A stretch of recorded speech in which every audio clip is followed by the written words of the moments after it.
Hello everyone, Adrian Clarke here. Welcome back to my channel. Big game this weekend for Arsenal, travelling to Anfield to play the champions.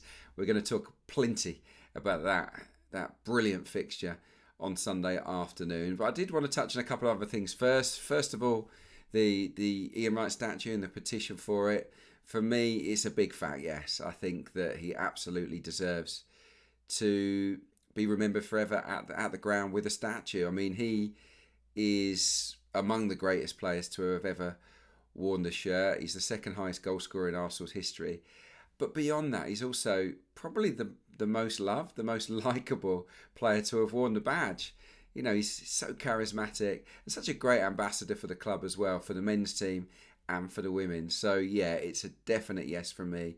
Would love to see it happen. And look, if Arsenal wanted to do a combo with his great friend, the late great David Rocastle, I'd absolutely have no objections to that either. And in a way, I think for Wrighty, that might mean even more to him. So let's see. But hopefully that will happen.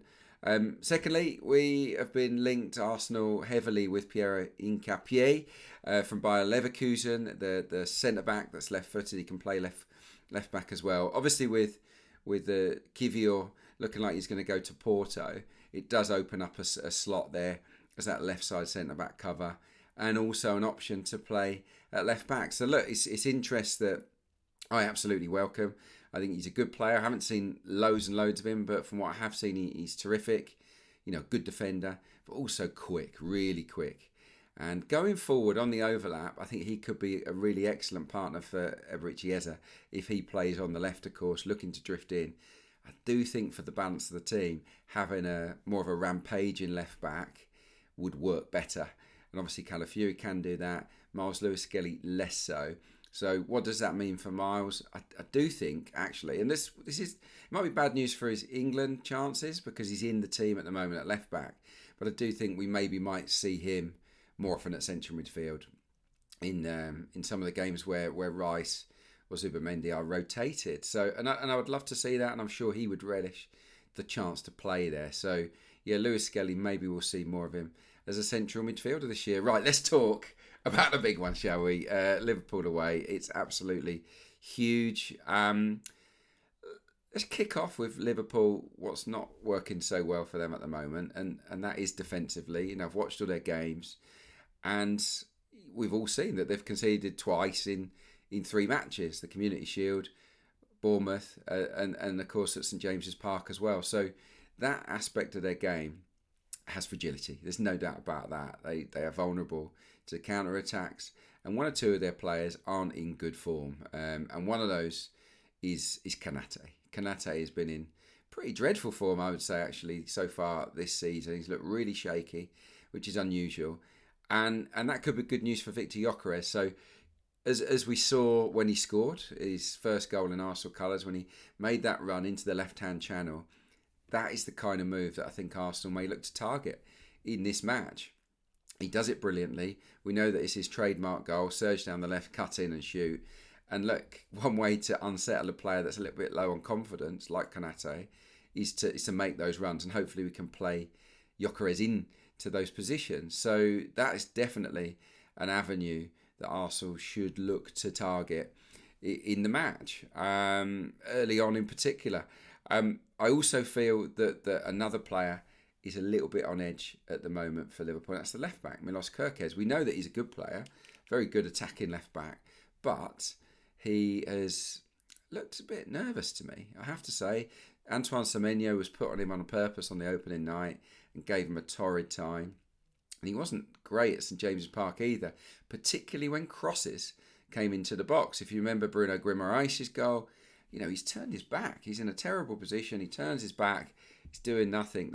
I think Anthony Gordon had a header over as well where they got 2-on-1 against Kirkes at the far post. So can Arsenal get into those positions on the left, whether it's through Gyökeres, Eze, Martinelli, whoever's down there, and whip those balls across the face of goal, potentially for Madueke, maybe for Gyökeres if he pops up there, or even an on-rushing midfielder, Ødegaard if he's fit. Can we really target the left back? Because I don't think he looks comfortable at the moment. Semenyo also had a gilt-edged chance early on in that game where the ball was whipped across the face of goal and he hit it over in the end. But yeah, not ideal. And look, down that side, they played Soboslai in the last game.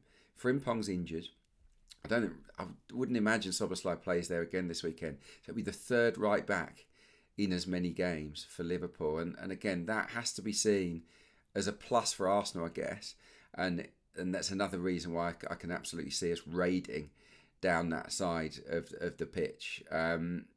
If you flip it around and look at Liverpool and what they're doing well, it's absolutely in the forward areas, isn't it? Hugo Ekitike, look, I knew he was a good player.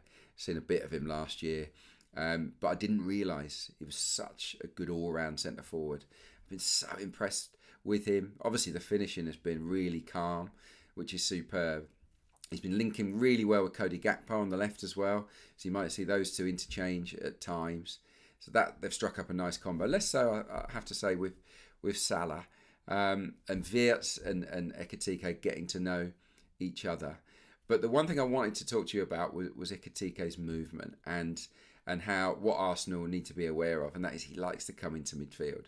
We saw it when he scored the first goal of the season at Bournemouth. Comes into midfield, plays a little 1-2 with McAllister. Wirtz makes a run beyond, takes the defender away, and he drives into that channel.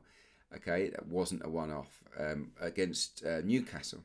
Okay, I think it was Wirtz this time, has the ball, and he drops off between the centre halves and just ask the question of Dan Burn, are you going to follow me into midfield or not? So Wirtz plays the pass into him and then makes the forward run, and that's really important because that puts Burn in two minds. He goes with Wirtz, which allows Ekitike to turn. I think 10 seconds later Liverpool score. He travels up the pitch with it, 1-2, gets it back, passes it in off the post. So what do Arsenal do here? We're aggressive. We know that with Saliba and with Gabriel, they will go into midfield. And what we need to do is just be far more hostile with him, go through him, really don't allow him to turn, and commit to it. And of course, also there has to be an awareness that Wirtz will make a run. So the other centre back or Zubimendi or Rice has to go with Wirtz, who will probably try and make if it's not a run for himself, it'll be a decoy run. So look out for that. At the weekend, he's very, very good at it, and obviously, both Premier League matches, it's paid off with a goal, hasn't it? So, look, Salah. I don't need to talk too much about Salah. 11 goals against Arsenal in the past, 10 for Liverpool, and the issue with Salah really is how do Arsenal use the left back? Now, as a selection issue, would he go with Calafiori or Myles Lewis-Skelly? Personally, I think I stick with Calafiori. The height factor is big against Liverpool, tall side from inside both boxes. But also I think Calafiori's playing great. Now, what do you do with Calafiori? Do you say, right, stay there, stay at left back and man mark Salah all game? I don't know whether that's really what you want to do. I don't think you have to handcuff Calafiori to Salah. I just don't. So it's a balancing act. Do I want to see him flying upfield every 5 minutes? No, because we know that on turnovers, Liverpool will give it to Salah and he'll wreak havoc. So no, it's a balancing act. So what I would like to see is Calafiori pick and choose the moments carefully. And when he does, it's really important that Declan Rice slides across from the left centre midfield spot and just provides a bit of cover at left back. Because if we do lose the ball, and obviously we need to look after the ball well in this game, if we do lose it and he's out of position, they will go to Salah in one pass if they can. So we need someone there. Gabriel offers that assurance, I know, on the cover, but I think Declan Rice would need to be a bit more pragmatic with his own positioning as well. We all remember, of course, the goal at Emirates last season where Myles Lewis-Skelly goes and presses or goes to join in, I think, to support a player up the pitch. We lose it. He's ahead of the ball and bang, they knock it over his head and Salah scores. It's a brilliant goal. But we were caught out by moving our left back away from left back.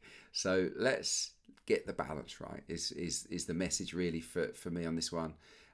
We don't want to curb Calafiori's attacking instincts. He has potential to really hurt Liverpool. We've talked about going at them down the left-hand side.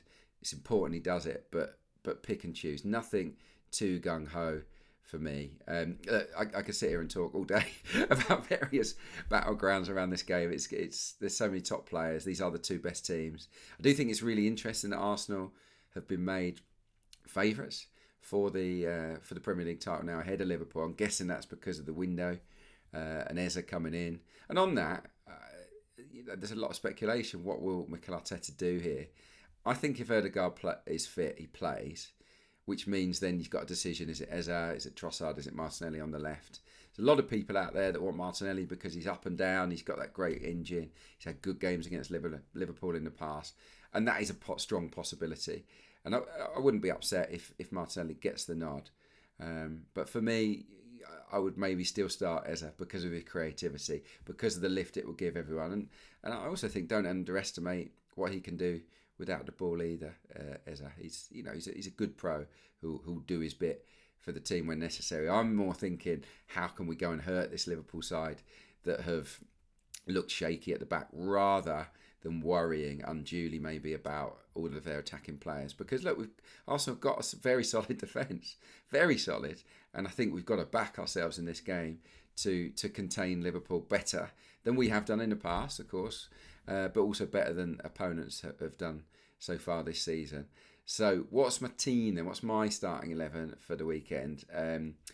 Raya in goal, clearly. I think Timber right back, Saliba, Gabriel at centre back, and as explained, I would go with Calafiori as my left back. Rice and Zubimendi locked in, centre midfield. I think in Saka's absence, Madueke will be the guy that starts on the right, and then it would probably be Ødegaard if fit. And for me, I'm going to go with Eze just over Martinelli because I want to see him in the team, and I think he can impact this game. I really do, particularly on those transitions and counters, which are bound to happen for Arsenal in the fixture. So yeah, Eze for me. Of course, if Ødegaard's out, Eze plays at 10. Just ahead of Ethan on one area. It would be harsh on him, but I think you want to get Eze into that 10 role. And then I would bring Martinelli in, actually, for the energy down the left. And of course, up front, Victor Gyökeres, who can hopefully prey on any weaknesses from Ibrahima Konate. So look, yeah, it promises to be a great game. I think it might be slightly more pragmatic than maybe expected. It's a fixture that's featured loads and loads of goals in the past. Liverpool are scoring goals, we're scoring goals. But because it's such an early season game and it is a 6-pointer, I wonder if there'll be an element of respect shown from the two teams. We will find out in due course. Can't wait for the game. And what an opportunity for Arsenal to win at Anfield. I mean, it's been a long time, hasn't it? I think we're winless in 12 at Anfield, which is way, way too long. But also, Liverpool are winless in 6 against Arsenal. So look, Arsenal have got a good recent record against Liverpool. Loads of draws in there, of course. And we take a draw from this game. But wouldn't it be lovely if Arsenal got their hands on 3 juicy points on Sunday? I'll be back probably on Monday to analyse the game, to break it all down. Until then, goodbye.